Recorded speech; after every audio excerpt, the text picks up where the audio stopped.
ಇಲ್ಲ ಎಷ್ಟು ದಿನ ಇರ್ತೀನಿ ಅಂತ ಹಂಗೇಳಿಲ್ಲ ಅವರು. ನಾನು ಹೈಕಮಾಂಡ್ ಹೇಳೋರು ಅಂತ ಹೇಳ್ತಾ ಇರ್ತಾರೆ ಪದೇ ಪದೇ ಹೈಕಮಾಂಡ್. ನಮಗೆಲ್ಲ ಗೊತ್ತಿದ್ದಂಗೆ ನಮ್ಮ ಪಕ್ಷ ಹೈಕಮಾಂಡ್. ನನ್ಗೆ ಗೊತ್ತಿದ್ದಂಗೆ ಸಿದ್ದರಾಮಯ್ಯ ಅವರು 28ವರೆಗೂ ಅವರು ಮುಖ್ಯಮಂತ್ರಿ ಇರ್ತಾರೆ.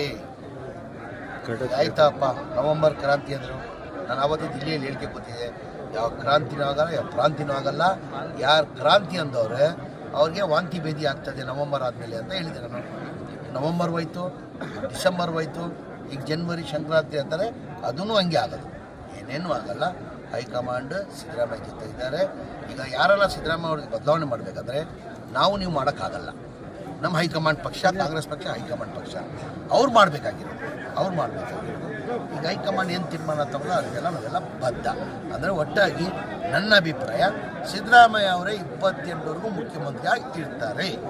ಪಕ್ಷದ ಇತಿಹಾಸ ತೆಗಿದೆ, BJP ಪಕ್ಷದ ಇತಿಹಾಸ ತೆಗಿದೆ.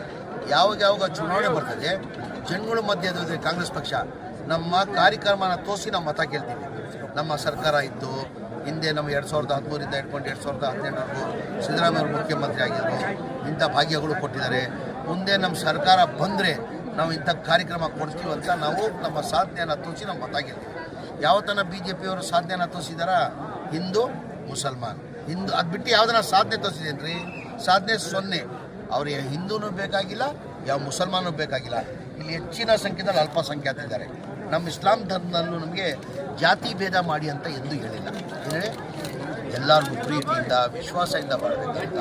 ಮಜಹಬ್ ನಹಿ ಸಿಖಾತಾ ಆಪಸ್ ಮೇ ಬೈರ್ ರಖ್ನಾ, ಹಿಂದಿ ಹೈ ಹಮ್, ಹಿಂದೂಸ್ತಾನ್ ಹಮಾರಾ ಸಾರೇ ಜಹಾನ್ ಸೆ ಅಚ್ಚಾ ಹಿಂದೂಸ್ತಾನ್ ಅಂತ ನಮ್ಮ ಇಸ್ಲಾಂ ಧರ್ಮ ನಮ್ಗೆ ಹೇಳ್ಕೊಟ್ಟಿತ್ತು. ಯಾವ ಶಿವಕುಮಾರ್ ಬ್ಲಡ್ಡಲ್ಲೇ ಕಾಂಗ್ರೆಸ್ ಬಂದಿರೋದು. ಈಗ ಶಿವಕುಮಾರ್ ಅವರು ಮುಖ್ಯಮಂತ್ರಿ ಆಗಬೇಕಂತ ನಾವು ಬಯಸ್ತಾ ಇದ್ದೀವಿ. ಸಿದ್ದರಾಮಯ್ಯ ಆದಮೇಲೆ ಅವರೇ ಮುಖ್ಯಮಂತ್ರಿ ನಾವು ಹೇಳ್ತಾ ಇಲ್ವಾ? ಸಿದ್ದರಾಮಯ್ಯ ಆದಮೇಲೆ DK ಶಿವಕುಮಾರೇ ಮುಖ್ಯಮಂತ್ರಿ ಆಗಬೇಕು. ಸಿದ್ದರಾಮಯ್ಯ ಆದಮೇಲೆ DK ಶಿವಕುಮಾರೇ ಆಗಬೇಕು. ಅವ್ರ ಬ್ಲಡ್ಡಲ್ಲೇ ಕಾಂಗ್ರೆಸ್ ಬಂದಿರೋದ್ರಿ. ನಾವೆಲ್ಲ ಬೇರೆ ಪಕ್ಷದಿಂದ ಬಂದಿರೋದು. DK ಶಿವಕುಮಾರ್ ಬ್ಲಡ್ಡಲ್ಲೇ ಕಾಂಗ್ರೆಸ್. ಬ್ಲಡ್ ಬದಲಾವಣೆ ಮಾಡೋಕ್ಕಾಗ್ತದ? ಅದು ಸಾಧ್ಯನೇ ಇಲ್ಲ. DK ಶಿವಕುಮಾರ್ ಬ್ಲಡ್ಡಲ್ಲೇ ಕಾಂಗ್ರೆಸ್.